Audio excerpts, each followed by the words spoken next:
राधे राधे दोस्तों, जय श्री कृष्णा। आज हम श्रीमद् भगवत गीता के दूसरे अध्याय के 6वें श्लोक का आनंद लिया है। नैचेद्विद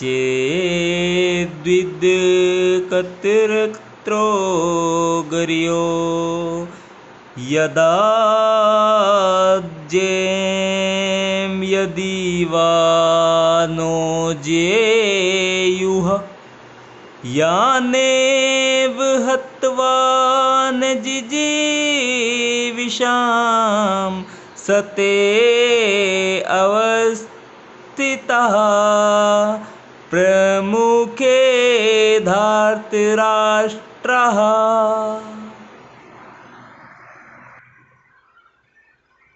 हिंदी में अनुवाद जानेंगे।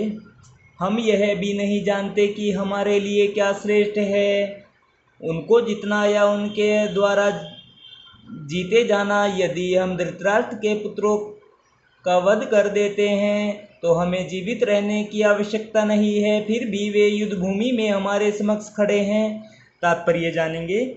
अर्जुन की समझ में यह नहीं आ रहा था कि वह क्या करे, युद्ध करे या अनावश्यक रक्तपात का कारण बने। यद्यपि क्षत्रिय होने के नाते युद्ध करना उसका धर्म है, या फिर वह युद्ध से विमुख होकर भीख मांगकर जीवन यापन करे। यदि वह शत्रु को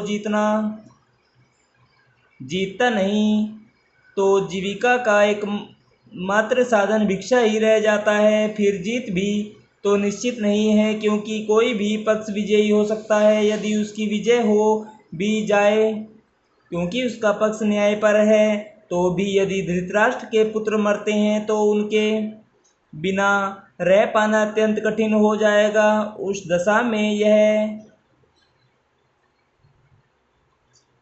उसकी दूसरे प्रकार की हार होगी। अर्जुन द्वारा व्यक्त इस प्रकार के ये विचार सिद्ध करते हैं कि वह न केवल भगवान का महान भक्त था, अपितु वह अत्यधिक प्रबुद्ध और अपने मन तथा इंद्रियों पर पूर्ण नियंत्रण रखने वाला था। राज परिवार में जन्म लेकर भी भिक्षा द्वारा जीवित रहने की इच्छा उसकी विरक्ति का दूसरा लक्षण है। ये सारे गुण तथा अपने आध्यात्मिक गुरु श्री कृष्ण के उपदेशों से उसकी श्रद्धा यह सब मिलकर सूचित करते हैं कि वह सचमुच पुण्यात्मा था। इस तरह यह निष्कर्ष निकला कि अर्जुन मुक्ति के सर्वथा योग्य था।